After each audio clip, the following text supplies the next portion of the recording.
Welcome to my YouTube channel.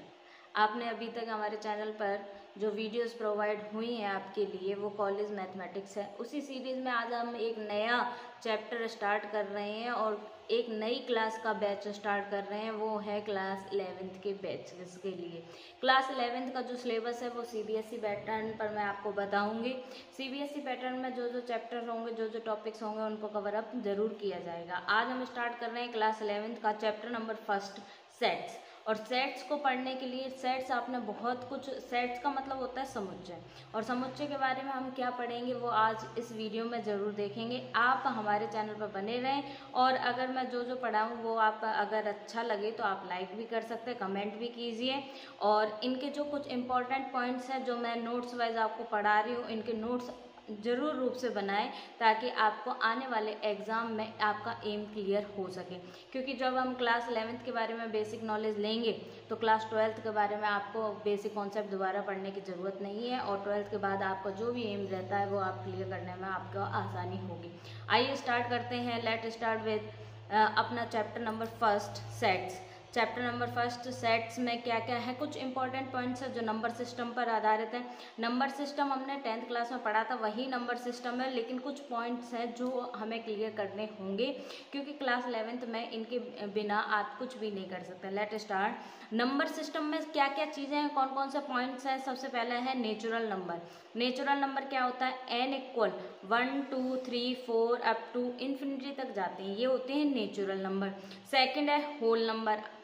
Whole number क्या होता है, W इक्वल कितना है 0 1 2 3 अप टू सो ऑन, यानी कि 0 अगर इसमें इंक्लूड हो जाता है वो होल नंबर में आ जाता है, जबकि नेचुरल नंबर कहाँ से स्टार्ट होता है 1 2 3 up to so on. And whole number में क्या आता है, W equal 0 1 2 3 up to so on. Integers, integers क्या होता है, इंटीजर्स को किससे डिनोटेड बाय Z और I। इंटीजर को किससे डिनोट करते हैं, Z और I से डिनोट कर सकते हैं। इंटीजर यानी कि -इन्फिनिटी टू +इन्फिनिटी तक जाता है, इंक्लूडेड विद 0। इसमें इंटीजर्स में क्या आएगा आपका, इंक्लूड क्या क्या जी आएगा, 0 इंक्लूड किया जाएगा। Fourth is positive integer. Positive integers क्या होता है कि जो वैल्यू पॉजिटिव हो, इंटीजर का मतलब होता है पूर्णांक, यानी Z पॉजिटिव यानी 1 2 3 4 up to so on. Negative integers में क्या होगा, Z negative -1 -2 -3 -4 up to so on. इसी तरह 6th पॉइंट है non zero integer. Non zero integer को किससे शो ऑफ किया जाता है, यानी कि शो किया जाता है Z0 से। इसमें वैल्यू क्या होगी, नॉन जीरो का मतलब है जिसमें वैल्यू क्या ना हो, 0 इंक्लूड नहीं हो, और इसमें क्या क्या आएगा +-1 +-2 +-3 अप टू सो ऑन। और आगे वाला जो पॉइंट है इवन इंटीजर। इवन का मतलब आप जानते हैं, इवन इंटीजर में क्या होगा, जो इवन नंबर है उनको इंक्लूड किया जाएगा, चाहे वो प्लस में हो चाहे वो नेगेटिव हो। E इक्वल कितना 0 +-2 +-4 +-6 up to so on. And odd integer में क्या है, O। इसे किससे डिनोट कर रहे हैं, O से, +-1 +-3 +-5 up to so on. Prime number. Prime number क्या होते हैं, जो खुद से खुद में ही डिवाइड होता है और किसी नंबर का उसमें डिवाइड नहीं जाता है, सिर्फ 1 को छोड़कर। 1 को छोड़कर यानी कि अब जैसे 2 है, 2 में डिवाइड किसका जाता है, 2 का ही जाता है, 3 का, 5 7, इस तरीके से ये प्राइम नंबर है। ये 10th क्लास का आपका बेसिक है जो 11th क्लास में आपके में काम में आता है। आपको इनको जरूर लिखना है और जरूर से आप ध्यान भी रखेंगे क्योंकि ये छोटे छोटे चीज़ें हैं जिन्हें हम इग्नोर कर देते हैं, बट सेट्स आपको पढ़ना है, सेट के बारे में समझना है, तो ये सारी चीज़ें आपको आनी जरूरी है। आप इसका स्क्रीनशॉट लें और हम आगे बढ़ेंगे इसी सीरीज में। आगे कि और कौन से नंबर्स रह गए, तो देखिए नेचुरल नंबर हुआ था, whole number, integers, positive integers है, नेगेटिव इंटीजर्स है, नॉन जीरो इंटीजर्स है, इवन इंटीजर्स है, ऑड इंटीजर्स है, एंड प्राइम नंबर है। अब हम नेक्स्ट आगे बढ़ते हैं। नेक्स्ट आगे बढ़ने में हमारे पास में क्या है, देखिए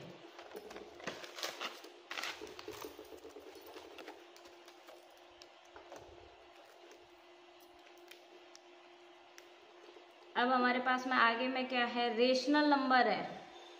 रेशनल नंबर है, रेशनल नंबर में क्या है, देखो रेशनल नंबर क्या है? These number are defined as P by Q form. ये किस फॉर्म में यूज होता है? पी वाई क्यू फॉर्म में यूज होता है। पी वाई क्यू फॉर्म में यूज होता है और इसमें क्या है कि Q की वैल्यू क्या नहीं हो सकती? जीरो नहीं हो सकती। Q की वैल्यू क्या नहीं हो सकती? जीरो नहीं हो सकती। दैट इज Q इक्वल कितना है? P by Q. P and Q किस में बिलोंग करते हैं? ये किसका साइन है? बिलोंग का साइन है, यानी कि बिलोंग्स टू I। और Q की वैल्यू क्या नहीं हो सकती? जीरो नहीं हो सकती। यानी रेशनल नंबर को हम क्या कहेंगे? P अपॉन Q के रूप में डिफाइन करेंगे। Q इक्वल कितना होता है? 1/2 होता है, -4/5 होता है, 8/5 होता है। इस तरीके से रेशनल नंबर होगा। इस आगे सीरीज में हम बढ़े तो 11 पॉइंट है इरेशनल नंबर। इरेशनल नंबर होता है कि हमारे पास में काल्पनिक नंबर हो, यानी कि इमेजनरी पार्ट हो, ठीक है, जो एक्चुअल में नंबर नहीं होता। नंबर तो होते हैं बट इसमें कुछ ये है कि इसमें इरेशनल नंबर में ये आता है which number can not defined as P by Q. किस फॉर्म में? पी वाई क्यू की फॉर्म में डिफाइन नहीं हो पाए, नॉट रेशनल नंबर है। This type of number are called irrational number. ये क्या कहलाते हैं? इरेशनल नंबर कहलाते हैं। जैसे √2, √3, 4 की पावर 1/3, पाई की वैल्यू कितनी है? 3.14 और 22/7। आगे बढ़े तो हमारे पास में क्या है? रियल नंबर है। रियल नंबर क्या होता है? आर बराबर rational number plus irrational. R equals to अपने पास में क्या है? यानी कि रेशनल नंबर और इरेशनल नंबर, यानी कि rational number and irrational number को अगर हम दोनों को जोड़ दें, यानी कि जिसमें ऐसा नंबर जिसमें रेशनल नंबर भी आए और इरेशनल नंबर भी आए, तो उसको हम कैसा पॉइंट कहते हैं? रियल नंबर कहते हैं। यानी रियल नंबर आर इक्वल क्या होगा? रेशनल नंबर प्लस में irrational number.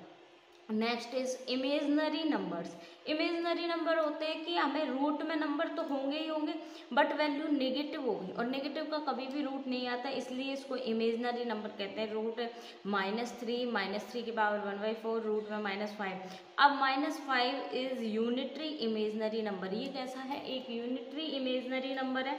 Unitary imaginary number है, यानी कि यूनिटरी इमेजनरी नंबर हम क्यों कह रहे हैं? क्योंकि इसमें जो अपने पास में -1 है वो यूनिट के रूप में काम आता है, इकाई बोलते हैं जिसको, इसलिए this can be represented as -1 equal क्या? Eta.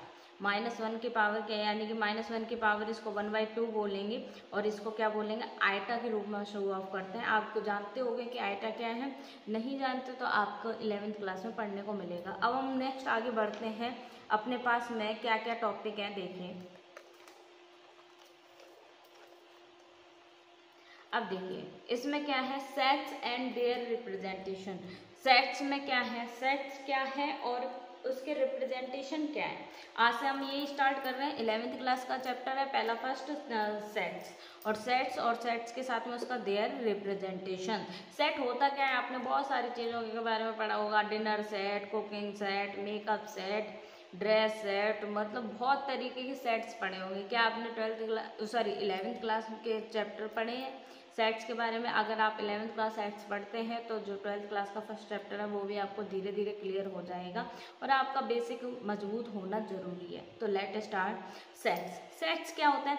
A well defined collection of object is called set. यानी कि एक कलेक्शन हो। कलेक्शन का मतलब क्या होता है? बहुत सारी चीज़ें उनको हम कलेक्ट करके ले आए, उसको हम क्या कहेंगे? वेल डिफाइंड ऑब्जेक्ट के रूप में उसके में हमारे पास में क्या आएगा? कलेक्शन के रूप में आएगा। A well defined collection of object, यानी कि वेल डिफाइंड होना चाहिए। इमेजनरी पार्ट में हम नहीं जिएंगे सेट में, इमेजनरी नहीं होना चाहिए, वेल डिफाइंड होना चाहिए।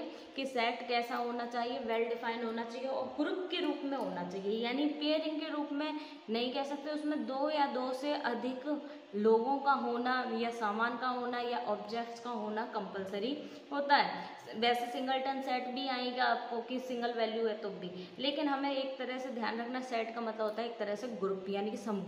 ए well defined collection of object is called set, यानी कि एक सुपरिभाषित संग्रह किसका? ऑब्जेक्ट्स यानी कि वस्तुओं का। और परिभाषित का मतलब है कि वो रियलिस्टिक चीज़ें होनी चाहिए, ऐसा नहीं है कि हम इमेजनरी में ही जी रहे हो। इस कॉल्ड सेट कहलाता है। जैसे पहला नेचुरल नंबर। नेचुरल नंबर क्या होता है? वास्तविक नंबर होता है 1 2 3 4 up to infinity. Natural number क्या आता है? 1 2 3 4 अप टू इन्फिनिटी। अब ये हमें पता है कि जो नेचुरल नंबर होता है 1 2 3 अप टू कहाँ तक जाता है, इन्फिनिटी तक। इसको एक करली ब्रैकेट में हम रख लें तो इसको क्या बोलेंगे, नेचुरल नंबर बोलेंगे। दूसरा है स्टेट ऑफ इंडिया। मैंने कहा कि स्टेट ऑफ इंडिया यानी कि इनका देखो नेचुरल नंबर का जो कलेक्शन है वो एक सेट के रूप में है 1 2 3 4 5 6 7 8, लेकिन इसमें नेगेटिव नहीं है वैल्यूज, ये याद रखना। जीरो भी इंक्लूड नहीं है, जीरो अगर इंक्लूड हो जाता तो होल नंबर हो जाता। इसलिए नेचुरल नंबर का एक अलग सेट है, होल नंबर का अलग सेट है, सबका अलग अलग सेट है। अब सिमिलरली अगर सेकेंड एग्जाम्पल की बात करूँ तो state of India. State of India हमें पता है कि स्टेट ऑफ इंडिया में कौन कौन से हैं, बहुत सारे स्टेट्स हैं इंडिया में। तो जैसे एग्जाम्पल के थ्रू आउट मैंने लिखा है राजस्थान है, पंजाब है, हरियाणा है और भी बहुत सारे हैं। तो इनका एक ग्रुप बना दें, इनको एक हम ब्रैकेट में बंद कर दें, इसको कर्ली ब्रैकेट कहते हैं। कर्ली ब्रैकेट के अंदर ही ज़्यादातर सेट्स को डिफाइन किया जाता है। तो इस तरीके से ये क्या हो गए, सेट्स हो गए। अब these set are can be denoted as in the form of capital letters. इन जो सेट हैं इनको हम किससे डिनोट करते हैं, कैपिटल लेटर से शो करते हैं। यानी कि डिनोट किससे किया जाता है, कैपिटल लेटर में, ABC up to so on, capital letter में शो किया जाता है। And the element can be written as, यानी कि देखिए जो ये वैल्यूज दे रखी हैं इनको हम A से डिनोट कर सकते हैं। यहाँ क्या लिख सकती हूँ मैं, A इक्वल 1 2 3 4 5 इन्फिनिटी, या B इक्वल कुछ भी एक एलिमेंट ले लेंगे, यानी कि सॉरी एक अपन कैपिटल लेटर ले लेंगे तो उससे डिनोट करते हैं। और जो इनके बीच में लेटर आते हैं A इक्वल कितना आता है, ABCD, ये इस फॉर्म में, यानी कि small a small b small c, ये एलिमेंट को शो करते हैं। And the element can be written as ABCD, A equal कितना ABCD up to so on. Set the are representing in brackets, set को हम किससे डिनोट करते हैं, यानी कि किस में शो करते हैं, एक ब्रैकेट के अंदर शो करते हैं। ब्रैकेट सबसे पहले एक तो ब्रैकेट है कर्ली ब्रैकेट, कर्ली ब्रैकेट है। Second is small bracket, small bracket में भी हम सेट को लगभग शो कर देते हैं। तो ये इन तरीके से है ना, इसको लिखा जाता है किस किस में, दो ब्रैकेट के अंदर लिखा जाता है, एक तो कर्ली ब्रैकेट में, दूसरा है स्मॉल ब्रैकेट में। अब देखिए सेकंड है क्या, अब हम इसके बारे में पढ़ेंगे कि इसकी फॉर्म क्या है, किस किस फॉर्म में हम लिख सकते हैं। रिप्रेजेंटेशन, रिप्रेजेंटेशन होता है सेट बिल्डर फॉर्म। दो टाइप की फॉर्म है, आपसे पूछी भी जा सकती है आपके पेपर में कि कौन कौन सी फॉर्म है। तो पहला है सेट बिल्डर फॉर्म, दूसरा है रोस्टर फॉर्म और tabular form. First is set builder form and second is roster form और टेबुलर फॉर्म।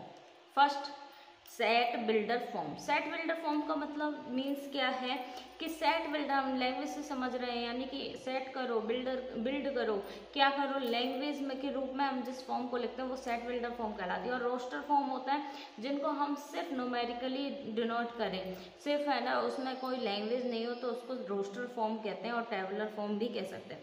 अब जैसे पहला है इसमें set builder form, set builder form में क्या है, in this form we can writing properties of elements in brackets.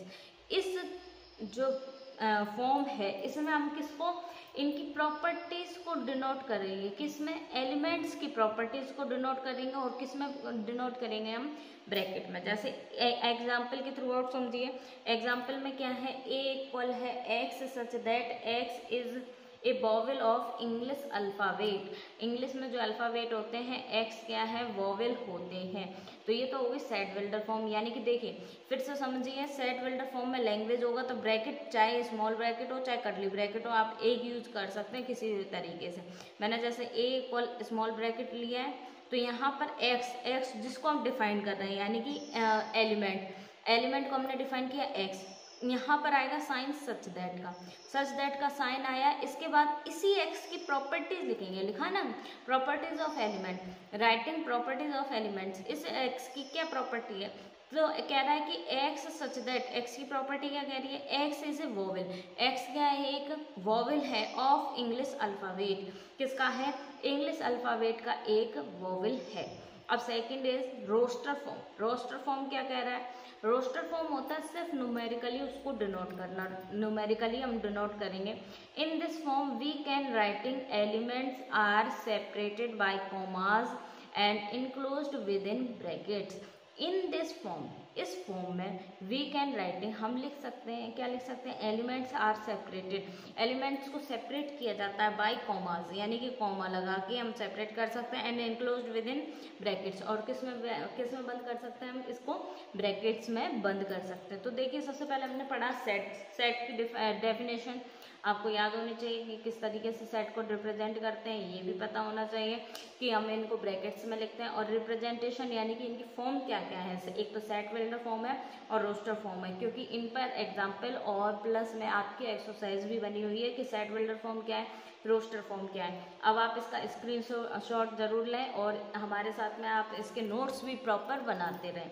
अगर आप नोट्स बनाएंगे और इस तरीके से प्रिपरेशन करेंगे तो आपके लिए बेनिफिट होगा और आपको मजबूती भी आएगी। आप इसमें लिखते जाइए और इसका स्क्रीनशॉट जरूर लें। अब देखिए आगे बढ़ते हैं हम।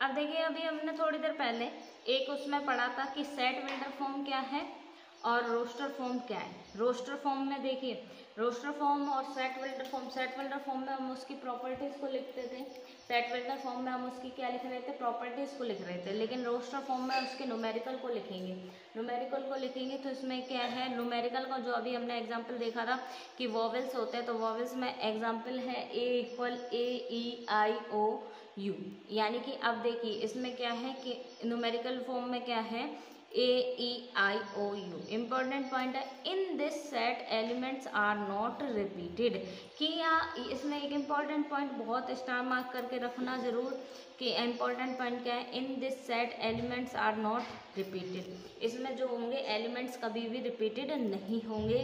अब है इम्पॉर्टेंट सिंबल। इम्पॉर्टेंट सिंबल में देखो दो तरीके का सिंबल आपके में आएगा, एक तो आएगा सिंबल इसमें एक सिंबल आएगा एप्सिलॉन जैसा साइन आएगा, क्या आएगा, एप्सिलॉन जैसा साइन आएगा। एप्सिलॉन जैसा साइन आएगा तो इसमें एक तो इस एप्सिलॉन जैसे साइन को इसको ऐसे लिखते हैं सी बना के, दिस साइन सी करा और ये साइन, ठीक है, इसको साइन बोलेंगे बिलोंग्स टू, किसको बोलेंगे, बिलोंग्स टू। और इसी तरह अगर मैं इसमें कट कर दूं तो इसको क्या कहेंगे, नॉट बिलोंग, नॉट बिलोंग। दो साइन है, इंपॉर्टेंट सिंबल क्या क्या है, बिलोंग्स और not belongs to a set. Symbol का मतलब है एप्सिलॉन जैसा एक साइन है जिसको बिलोंग बोलेंगे और इसको क्या कहेंगे, डज नॉट बिलोंग। अब जैसे समझिए एग्जाम्पल है ए इक्वल कितना है 1 2 3 4 5 6 7, ए की वैल्यू कितनी है 1 2 3 4 5 6 7। अब यहाँ पर मैंने 5 एलिमेंट लिया, 5 किस में बिलोंग करता है, अपने पास में ए में बिलोंग करता है, बिल्कुल करता है, ए में 5 आ रहा है तो 5 belongs to A, 5 is belongs to A. अगर 8 लूँ, क्या 8 इस सेट में है, आप कहेंगे नहीं है। क्यों नहीं है, क्योंकि हमारे पास में एलिमेंट कहाँ तक जा रहे हैं, 7 तक जा रहे हैं, तो 8 does not belongs to A, 8 does not belongs to A. यहाँ पर 5 इस सेट में है, अब मान लो मैं 9 लेती तो 9 है क्या इस सेट में, नहीं है, तो 9 डज नॉट बिलोंग्स टू ए लिखते। 0 है क्या, नहीं है। क्या 4 है, आप बताइए, 4 इस सेट में ए में है, बिल्कुल है। 4 कहाँ पर है, ये रहा, तो 4 बिलोंग्स टू ए, यानी कि अगर मैं 4 लूँ तो 4 बिलोंग्स टू अपने पास में क्या आएगा, ए आएगा। अब देखिए टाइप्स ऑफ सेट के बारे में पढ़ेंगे। टाइप्स ऑफ सेट में भी बहुत अच्छी चीज़ है, अभी तक हमने पढ़ा एक तो सेट के बाद में उनका रिप्रेजेंटेशन के बाद में उनकी फॉर्म, सेट वेल्डर फॉर्म, और दूसरी कौन सी, रोस्टर फॉर्म। और अब हम पढ़ेंगे टाइप्स ऑफ सेट, और उससे पहले अभी हमने पढ़ा है बिलोंग्स और नॉट बिलोंग्स का साइन। अब टाइप्स ऑफ सेट में देखिए, टाइप्स ऑफ सेट में क्या क्या है, टाइप्स ऑफ सेट दो प्रकार के होते हैं, एक तो कि इनका क्या क्या टाइप है, तो वो first type is type of set में first type is empty set और नल सेट। एम्प्टी का मतलब हम सभी जानते हैं, आप डेली यूज में लेते भी होंगे यूज। एम्प्टी का मतलब अपन कहते हैं खाली, एम्प्टी का मतलब क्या कहते हैं, खाली, एम्प्टी। और नल का मतलब भी होता है खाली सेट, यानी कि ऐसा सेट जो खाली हो, जिसमें कोई भी एलिमेंट आपका डिफाइन नहीं हो। टाइप्स ऑफ सेट में आता है, तो टाइप्स ऑफ सेट में एक तो एम्प्टी सेट और नल सेट आता है। A set which not contain any element in a set is called null set. एक set which not contain any element, जो कंटेन नहीं करता है किसी भी एलिमेंट को, इज कॉल्ड नल सेट। क्या कहलाता है? नल सेट कहलाता है। और इम्पटी सेट यानी कि इम्पटी सेट कहलाता है। और क्या, एक इम्पॉर्टेंट मार्क जरूर करिए, इम्पॉर्टेंट मार्क में इसमें कौन सा है? वॉइड सेट है। कौन सा सेट है? Void set. वॉइड सेट को अपन कहते हैं रिक्त यानी कि खाली। एंड इज डिनोटेड बाय, देखो अब सेट को हम किस में डिफाइन कर रहे थे, किसके अंदर डिफाइन कर रहे थे? ब्रैकेट के अंदर। तो ब्रैकेट के अंदर तो लिखेंगे ही लिखेंगे। और क्या लिख सकती हूँ मैं? इसको फाई लिख सकती हूँ।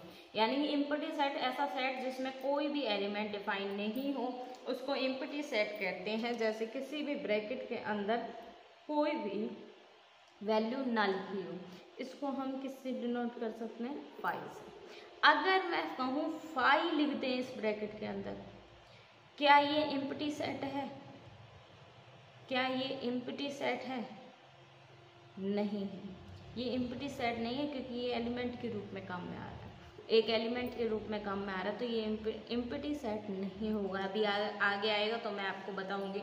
तो इम्पटी सेट और नल सेट क्या है? A set which not contain any element in a set is called null set और इम्पटी सेट, और क्या कहते हैं? Void set. And is denoted by single bracket और फाई से। एग्जाम्पल, ए इक्वल, ये कौन सी फॉर्म है? आप बताइए, कमेंट जरूर करके बताना कि ये कौन सी फॉर्म है। ये आपकी है, मैं बता देती हूँ आपको, ये सेट बिल्डर फॉर्म है। कौन सी है? Set builder form. ये बोला ए इक्वल, एग्जाम्पल ले रहे हैं, एक्स सच दैट, यानी कि एक्स तो क्या डिफाइन है? एक्स डिफाइन है। और अब एक्स की प्रॉपर्टी लिख रहा है, x is a natural number between 2 and 3। अब 2 और 3 के बीच में नेचुरल नंबर बताना है। देखिए नेचुरल नंबर अपने पास में कहाँ से स्टार्ट होते हैं? 1 2 3 4 5 6 7। 2 और 3 के बीच में कोई वैल्यू आई जो नेचुरल नंबर है? आते हैं ये नहीं। तो क्या हमारे पास में 2 और 3 के बीच में कोई नेचुरल नंबर होता है? नहीं होता, बिल्कुल नहीं होता। X is a natural number between 2 and 3। क्या ऐसा संभव है? नहीं है, क्योंकि हमारे पास में नेचुरल नंबर अपने पास में क्या है? 1 2 3 4 5 6 7 है, तो इनके बीच में कोई भी नेचुरल नंबर नहीं आता। इसलिए ए की value, that implies a equals to क्या आएगा? 5। और ए इक्वल्स टू हम सिंगल यानी कि करली ब्रैकेट बना के कुछ भी वैल्यू नहीं लिखेंगे, क्योंकि डिफाइन ही नहीं है, अपने पास है ही नहीं, क्योंकि नेचुरल नंबर में होता ही नहीं है 2 और 3 के बीच में कोई वैल्यू हो। क्योंकि अब इसमें देखिए जो नेचुरल नंबर डिफाइन होते हैं वो होल नंबर के रूप में ही काम में आते हैं, यानी कि इंटीजर्स के रूप में कह सकते हो काम में आते हैं। इसके बीच में जो और नंबर आते हैं, रेशनल नंबर वगैरह, वो काउंट नहीं होते हैं। अब second is b equal x such that x is even prime number greater than 2। क्या 2 से बड़ा कोई इवन प्राइम नंबर है? अब 2 सबसे छोटा इवन प्राइम नंबर है। इवन का मतलब होता है जो खुद, मतलब इवन का मतलब, इवन और ऑड तो आप जानते ही होंगे, इवन नंबर और ऑड नंबर आपने पढ़ा भी है। इवन नंबर क्या है और ऑड नंबर क्या है? तो इवन नंबर क्या होते हैं? जैसे 2 4 6 इस तरीके से इवन नंबर होते हैं। तो इवन प्राइम नंबर है, बिल्कुल है प्राइम नंबर, क्योंकि खुद का खुद में डिवाइड देता है। इससे बड़ा कोई है? तो प्राइम नंबर अगर मैं बात करूँ, प्राइम नंबर तो इससे बड़े हैं, 2 से बड़े हैं, 3 5 इस तरीके से। लेकिन क्या वो इवन है? नहीं है, बिल्कुल नहीं है। तो इवन प्राइम नंबर सिर्फ एक ही है, वो कितना है? 2 है। इसलिए b इक्वल्स टू भी अपने पास में क्या मिलेगा? अपने पास में b इक्वल्स टू भी क्या लिखेगा? 5 ही मिलेगा। b इक्वल्स टू क्या मिलेगा? 5 ही मिलेगा। अब देखिए इम्पोर्टेंट नोट, इम्पोर्टेंट नोट में अपने पास में क्या क्या है? अगर इसको स्टार मार्क जरूर करिए। इम्पोर्टेंट नोट में क्या है? पहला पॉइंट कह रहे हैं कि 0 is not empty set because of has 1 element 0। हम इसमें ये कह रहा है कि एक, अगर मैंने ब्रैकेट के अंदर 0 लिख दिया तो ये इम्प्टी सेट नहीं है। कैसा सेट नहीं है? इम्प्टी सेट नहीं है। अब आप पूछिए क्यों नहीं है भाई?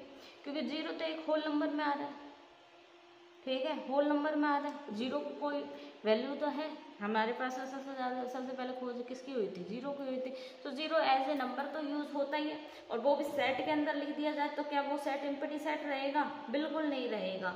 तो वही कह रहा है कि zero is not empty set because of has one element zero. Zero एक खुद एक एलिमेंट है, इसलिए इसको एम्प्टी सेट नहीं कहेंगे। सेकेंड इज फाइव इक्वल, अगर मैंने लिख दिया फाइव ब्रैकेट के अंदर फाइव, तो five contains one element five, इसमें भी एक वैल्यू ऐड हो जाएगी, यानी कि एक वैल्यू तो है इसमें, क्या है, फाइव, इसलिए ये भी एम्प्टी सेट नहीं होगा। यानी कि ये दोनों सेट कैसे नहीं होंगे, एम्प्टी नहीं होंगे। हमेशा याद रखना एम्प्टी सेट में सबसे ज़्यादा यही चीज़ें आती हैं। अब आगे हम पढ़ें, अब आगे देखें दूसरा पॉइंट अपने पास में जो है एम्प्टी सेट के बाद में फाइनाइट और इनफाइनाइट सेट। फाइनाइट और इनफाइनाइट सेट। फाइनाइट देखिए पहले अभी तो हमने पढ़ा एम्प्टी सेट। एम्प्टी सेट में अपने पास में एम्प्टी सेट के बारे में पढ़ा है। एम्प्टी सेट में पढ़ने के बाद में अब हम पढ़ेंगे इसमें फाइनाइट और infinite set. Finite and infinite set. Finite का मतलब क्या होता है, जिसको हम काउंट कर सकें वो फाइनाइट सेट, और इनफाइनाइट सेट का मतलब होता है कि बहुत सारे। तो उसको सेट के रूप में किस प्रकार पढ़ेंगे वो देखिए आप। पहला है फाइनाइट एंड इनफाइनाइट सेट। इस set is called finite set if we can count the element of such set, and if elements are not counted then it is called infinite set. अगर a set is called finite set, एक set finite set कहलाता है यदि if we can count the elements of such set, अगर हम उस set के element को काउंट कर सकें तो वो क्या कहलाएगा, फाइनाइट सेट कहलाएगा। और अगर हम उस सेट के एलिमेंट्स को काउंट ही ना कर सके तो वो कैसा कहलाएगा, इनफाइनाइट सेट कहलाएगा। ये हो गया इनफाइनाइट। अब जैसे एग्जाम्पल है फाइनाइट सेट का, एग्जाम्पल क्या है, set of all students in A school, यानी कि किसी विद्यालय में, किसी स्कूल में किसकी संख्या, स्टूडेंट्स की संख्या। तो स्टूडेंट्स की संख्या को हम नंबर ऑफ मतलब काउंट कर सकते हैं ना, किसी भी कोई से भी XYZ स्कूल हो तो उनके स्कूल्स के जो बच्चे हैं हम उनको काउंट कर सकते हैं, यानी कि वो डिफाइन होंगे, तो वो फाइनाइट सेट के अंदर होगा। अब set of all natural number, तो अभी अभी मैंने बताया था नेचुरल नंबर क्या है, 1 2 3 4 इन्फिनिटी है नेचुरल नंबर, यानी कि नेचुरल नंबर कैसा आएगा, इनफाइनाइट सेट के रूप में आएगा। इंपॉर्टेंट नोट में देखिए, इंपॉर्टेंट नोट में है null set is always finite set. Null set हमेशा कैसा होता है, फाइनाइट सेट के रूप में काम में आता है। क्यों नल सेट कैसा आता है, फाइनाइट सेट रूप बोला जाता है, हमेशा याद रखना, मोस्ट इंपॉर्टेंट, क्योंकि नल सेट में कोई भी एलिमेंट नहीं होता, कोई भी एलिमेंट नहीं लिखा जाता है, इसलिए उसको फाइनाइट सेट बोला जाता है। इनफाइनाइट तो बोल ही नहीं सकते हैं, तो ये मोस्ट इंपॉर्टेंट है आपका, मार्क जरूर करिएगा। अब देखें आगे क्या है, इक्वल सेट। इक्वल सेट क्या है, इक्वल सेट क्या कह रहा है, two sets A and B are equal. ये देखिए अभी तक तो हमने टाइप्स ऑफ सेट में हमने मेन पढ़ा था, एक तो अपने पास में वॉइड सेट था, एम्प्टी सेट, नल सेट था, और दूसरा अपने पास में है फाइनाइट एंड इनफाइनाइट सेट। अब देखिए इक्वल सेट एक अलग फॉर्म है। इक्वल सेट का मतलब होता है two sets A and B are equal set, दो सेट ए और बी इक्वल सेट कहलाते हैं if they have exactly same elements of both set. अगर वो यानी कि ये बोला जाता है तो दो सेट ए और बी क्या कहलाते हैं, इक्वल सेट कहलाते हैं if they have exactly same elements. अगर उनके जो एलिमेंट्स हैं वो कैसे हो, बिल्कुल सेम हो, तो वो इक्वल सेट कहलाते हैं both set. Then this can be denoted as A equal B.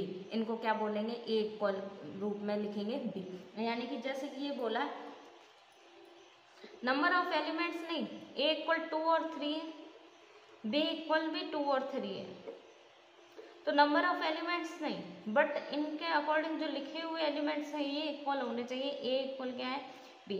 अब मान लीजिए मैं ये लिखूँ ए इक्वल है 2 और 3, बी इक्वल मैंने लिख दिया 3 और 2, तो भी क्या ये इक्वल कहलाएंगे, बिल्कुल कहलाएंगे। ए इक्वल क्या कहलाएगा, बी कहलाएगा, इनको कहेंगे इक्वल सेट। यानी कि इफ ए इक्वल है 2 एंड 3 एंड बी इक्वल क्या है, देखो इसको कॉमास के अंदर लिख रहे हैं, ये कौन सी फॉर्म है आप बताइए, ये फॉर्म कौन सी कहलाएगी, ये रोस्टर फॉर्म है।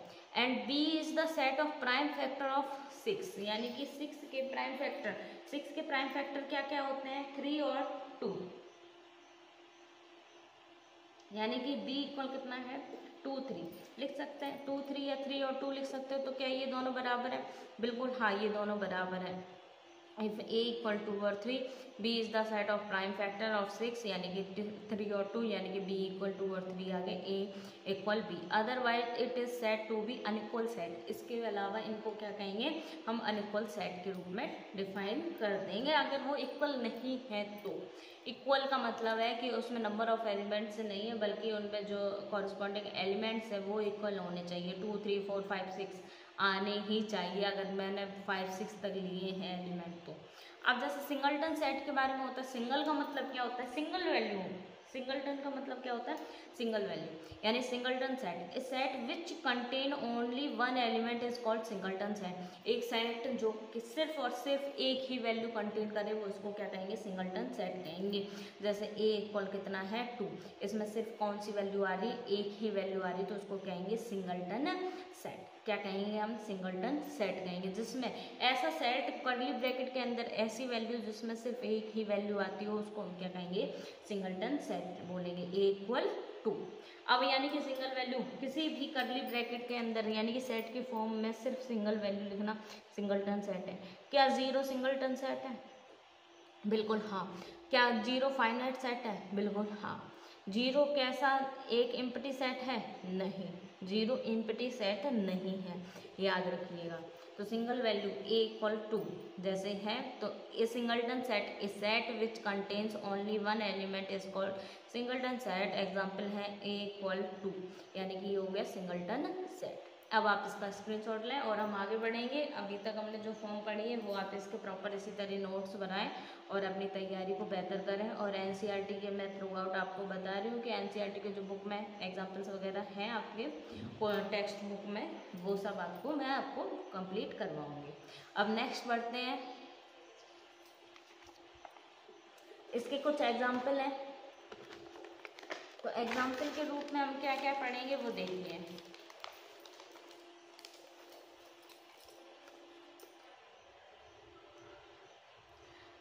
एग्जाम्पल में देखिए क्या क्या है। एग्जाम्पल है जो आपके एग्जाम्पल आपकी टेक्स्ट बुक के अंदर है वो एग्जाम्पल है। इसके अलावा भी आप एक्स्ट्रा एग्जाम्पल भी कर सकते हैं। आपके पास कोई भी अदर बुक होगी वो आप उसके थ्रू आउट एग्जाम्पल भी कर सकते हैं। तो एग्जाम्पल में सबसे पहला है एक एग्जाम्पल देखिए, write the solution of set of equation x square plus x minus 2 equal 0 in roster form. Roster form क्या बोलिए कि एक्स स्क्वायर, इसमें इक्वेशन क्या दे रखी है? X square plus x minus 2 equal 0। इसकी रोस्टर फॉर्म बतानी है। रोस्टर फॉर्म का मतलब है सिर्फ हमें न्यूमेरिकली सॉल्व करना है। तो इसकी इक्वेशन को सॉल्व करें, एक्स स्क्वायर ये क्या होगा? फैक्टर्स 2x माइनस इसमें कितना आएगा? x माइनस 2 बराबर 0। यहाँ पर क्या कॉमन आएगा? x, तो x प्लस 2 इक्वल माइनस यहाँ पर क्या कॉमन आएगा? 1, x प्लस 2 इक्वल 0। यहाँ आएगा x minus 1, x plus 2 equal 0। That implies x minus 1 बराबर 0 equal x plus 2 equal 0। That implies x equal 1 आ गया और x प्लस x इक्वल 2 आ गया। तो रोस्टर फॉर्म कहती है इसको किस फॉर्म में लिखें हम? रोस्टर फॉर्म क्या कहती है? इस चीज़ को हम किस रूप में लिखें? रोस्टर फॉर्म कहती है हम सिर्फ इसको न्यूमेरिकली डिनोट करें। तो न्यूमेरिकली अब ब्रैकेट सेट के रूप में डिफाइन करना है, रोस्टर फॉर्म में सेट के रूप में डिफाइन करना है तो हम करली ब्रैकेट शो करेंगे। तो पहला एलिमेंट x की वैल्यू शो करते हैं ना, x की value x such that x क्या है वही लिखेंगे। तो x एक तो वैल्यू आई है x की 1 और रोस्टर फॉर्म में कॉमर्स के रूप में लिखते हैं और दूसरी वैल्यू कितनी आई है अपने पास में? माइनस 2। ये आ गया रोस्टर फॉर्म। अब second is write the set x such that x is a positive integer x square less than 40। यानी कि ये बोल रहे हैं कि इसको रोस्टर फॉर्म में, in the roster form, set को रोस्टर फॉर्म में रूप में डिफाइन करना है। x such that x is a positive integer, x क्या है? एक पॉजिटिव इंटीजर है and x square is less then 40। X square किससे छोटा है? 40 से छोटा है। एक्स स्क्वायर करने के बाद एक्स की वैल्यू नहीं, एक्स स्क्वायर की वैल्यू है वो किससे छोटी होनी चाहिए? 40 से छोटी होनी चाहिए इन द रोस्टर फॉर्म। जैसे अब देखिए पॉजिटिव इंटीजर, तो इंटीजर अगर हम स्टार्ट करें तो इंटीजर 1 से स्टार्ट होंगे। तो 1 का स्क्वायर कितना होता है? 1, 2 का स्क्वायर 4, 3 का स्क्वायर 9, 4 का 16, 5 का 25, 6 का 36 एंड 7 का कितना होगा 49 होगा। तो वो 40 से बड़ा है? बिल्कुल है, छोटा तो नहीं है। तो यानी कि उस सेट में 1 2 3 4 5 6 7 तक की अगर मैं वैल्यू लूँ तो वो सेट नहीं होगा। क्यों? वो रोस्टर फॉर्म में तो होगा लेकिन वो इस दिए गए फॉर्म का रोस्टर फॉर्म नहीं होगा। इस दिए गए फॉर्म का कभी भी रोस्टर फॉर्म नहीं होगा क्योंकि इसमें 40 से लेस देन वैल्यू बोली है। तो 40 से लेस देन यानी कि एक कॉल कहाँ से कहाँ तक लेंगे हम? 1 2 3 4 5 6 यहाँ तक। 1 का स्क्वायर करने पर कितना आता है? 1, 40 से छोटा है। अगेन 2 का स्क्वायर करने पर कितना आता है? 4 आता है जो 40 से छोटा है। एंड थर्ड इज क्या है? 9 आएगा थर्ड का स्क्वायर जो 40 से अगेन क्या है? स्मॉल है। 4 का स्क्वायर 16, 40 से स्मॉल है। इस तरीके से ये हम इसकी फॉर्म बनाएंगे। अब देखिए third is write the set A equal 1 4 9 16 25 up to so on in the set builder form. अब हम इसको क्या करेंगे? सेट बिल्डर फॉर्म में चेंज करना है। सेट बिल्डर फॉर्म का मतलब है कि हमें लैंग्वेज में चेंज करना है। अब देखिए दिख रहा है कि हमारे पास में स्क्वायर है। किस किस के स्क्वायर है? 1 का स्क्वायर करने पर 1 आता है। 2 का स्क्वायर करने पर कितना आता है? यहाँ पर मैं लिखूँ 1 का स्क्वायर है, ये किसका स्क्वायर है? 2 का स्क्वायर है, ये 3 का स्क्वायर है, ये 4 का स्क्वायर है, ये 5 का स्क्वायर है, यानी कि अप टू सो ऑन। इस तरीके से स्क्वायर हो रहे हैं। तो यानी कि अब इनको सेट बिल्डर फॉर्म में लिखना है यानी लैंग्वेज में लिखना है। A equal x such that x is the square of natural number. x क्या है? नेचुरल नंबर, यानी कि x is the square of natural number. Natural number का स्क्वायर प्राप्त हो रहा है। कौन? x, यानी कि x लिख रहे हैं जिसके एलिमेंट लिखना होता है ब्रैकेट के अंदर। ब्रैकेट कौन सा लगाया हमने? करली। और सच दैट का साइन लगाकर आप x की प्रॉपर्टी लिखेंगे कि x क्या डिफाइन कर रहा है। तो अगर कुछ ऐड एंड सब्ट्रैक्ट हो रहा होता तो देन हम वो कहते हैं। अब इसमें x क्या है? x is the square of natural number. x क्या है? x एक नेचुरल नंबर की फॉर्म में बढ़ रहा है। तो ये देखिए ये एग्जाम्पल है। क्या कहता है? फिर से देखिए A equal x such that x is the square of natural number. x क्या है? स्क्वायर है किसका? नेचुरल नंबर का। अब आगे हम बढ़े तो इसमें एक और पॉइंट है, एक दो क्वेश्चन और है अपने पास में। एक देखिए एक क्वेश्चन क्या है? Right the set builder form. इसकी भी हमें सेट बिल्डर फॉर्म लिखना है। तो सेट बिल्डर फॉर्म क्या है कि इसमें सेट बिल्डर फॉर्म में क्या आएगा? यहाँ पर x डिफाइन करेंगे। सेट बिल्डर फॉर्म में अपने पास में क्या क्या आएगा? देखिए इसमें सेट बिल्डर फॉर्म में लिखना है हमें x की प्रॉपर्टीज। देखिए यहाँ पर 1 अपॉन में 2 यानी कि नेचुरल नंबर है। n अपॉन में कितना आ रहा है? n प्लस 1 वेयर n किस में बिलोंग करेगा? नेचुरल नंबर में बिलोंग करेगा। n किस में बिलोंग करेगा? नेचुरल नंबर में। वही तो प्रॉपर्टीज लिखेंगे। यहाँ पर अगर natural number n belongs to n और हमें पता है नेचुरल नंबर कहाँ से कहाँ तक होते हैं? 1 2 3 अप टू सो ऑन। ठीक है, तो इसमें क्या है? नेचुरल नंबर के रूप में लिखेंगे।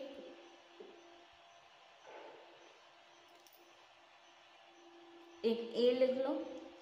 x such that x equal n upon में n plus 1 where n belongs to n natural number and n is less than equal 6। लिख सकते हैं क्या है? वेयर n एक नेचुरल नंबर में है और n की वैल्यू किससे छोटी है? अपने पास में 6 से छोटी है। ये आपकी किस में रूप में आ रहा है? ये सेट बिल्डर फॉर्म के रूप में आ गया। इस तरीके से आप कर सकते हैं सेट बिल्डर फॉर्म और रोस्टर फॉर्म। अब जैसे इसमें है match of the set of on left described in roster form with the same set on the right described in the set builder form. अब जैसे प्रिंसिपल है तो हमें इसमें मिलाना है कि भी प्रिंसिपल कहाँ पर है कि कैसे फॉर्म में है। देखिए ये बोला कि left described in roster form, ये सारी रोस्टर फॉर्म में और इसका हमें सेट बिल्डर फॉर्म को देखना है। तो प्रिंसिपल, अब देखिए प्रिंसिपल के लिए हमें कहाँ है? x is that x positive integer नहीं है, कुछ भी नहीं है। X is an integer, x square minus 9 equal 0 नहीं है। इसमें है क्या? नहीं है। हमें यहाँ दिख रहा है कि x is that x is a letter of the word principle, यानी कि ये प्रिंसिपल वर्ड के क्या है, सारे के सारे लेटर्स हैं अलग अलग, जिनको कॉमा के अंदर और सेट के रूप में डिफाइन किया गया है। यानी कि फर्स्ट का अपने पास में सॉल्यूशन क्या आएगा? फर्स्ट का अपने पास में सॉल्यूशन आएगा डी। फर्स्ट का सॉल्यूशन अपने पास में क्या आएगा? डी के रूप में आएगा। Second is zero. जीरो यहाँ से आएगा, देखिए जीरो। जीरो कब आता है? एक्स प्लस वन इक्वल 1 है, तो यानी कि x इक्वल क्या लिख सकते हैं? 1 माइनस 1 यानी कि 0। तो सेकंड का अपने पास में क्या होगा? सी। थर्ड इज 1 2 3 4 5 6 9 18 तक, यानी कि x is positive integer. x positive integer है, सारी वैल्यू पॉजिटिव है, सही है। And is divisor of 18। 18 के डिवीजर है क्या? 1 18 को डिवाइड करता है? बिल्कुल करता है। 2 करता है, 3 करता है, 6 करता है, 9 करता है, 18 करता है। तो यानी कि थर्ड का कितना हो गया? ए। अब यहाँ से देखिए x such that x is an integer x square minus 9 equal 0, यानी कि एक्स स्क्वायर माइनस 9 इक्वल 0 है। दैट इम्प्लाइज x इक्वल कितना आएगा? 9। x इक्वल अपने पास में कितना आएगा? Plus minus 3। रूट लगाती है, तो रूट लगाते हैं यानी कि 3 का फैक्टर्स, ये इनके फैक्टर्स हैं। तो अपने पास में ये सॉल्यूशन हो गया, यानी कि सॉल्यूशन में अपने पास में फर्स्ट का कितना आया? अपने पास में फर्स्ट का आया डी। सेकंड का क्या आया? सेकंड का आया अपने पास में सी। थर्ड का क्या आया? थर्ड का अपने पास में आया ए। और फोर्थ का क्या आया? फोर्थ का अपने पास में आया बी। इस तरीके से आपने सेट बिल्डर और जो सेट बिल्डर फॉर्म और रोस्टर फॉर्म है उनके कुछ एग्जांपल्स किए हैं। अब हम जो पढ़ेंगे आगे नेक्स्ट वीडियो में वो इसके और एग्जांपल और एक्सरसाइज के क्वेश्चन करेंगे और सेट के बारे में और भी डिस्कस करेंगे कि अब हम आगे जो पढ़ेंगे तो वो सब सेट्स वगैरह के लिए होगा कि क्या क्या चीज़ें हैं, सब सेट क्या होता है और सेट की क्या फॉर्म है और सेट को किस तरीके से डिफाइन कर सकते हैं, सेट का रिलेशन क्या है, बहुत सारी चीज़ें अपने सामने आएंगी। और आप इनके ज़रूर नोट्स बनाइएगा। इसमें प्रॉपर आप पढ़ते जाइए, साथ में देखते जाइए, लिखते जाइए, नोट्स बनाते जाइए। और आपको अगर वीडियो अच्छे लगे तो लाइक ज़रूर करिए, हमारे चैनल को सब्सक्राइब करिए, क्योंकि हमें आपको इसमें आगे की चीज़ें भी बहुत सारी बतानी है। 11th क्लास का जो NCERT सिलेबस है वो मैं आपको कंप्लीट करवाऊँगी, तो आप हमारे चैनल पर ज़रूर बने रहें, ज्वाइन करें हमारे चैनल को, सब्सक्राइब करें, लाइक करें, शेयर करें। Thank you so much.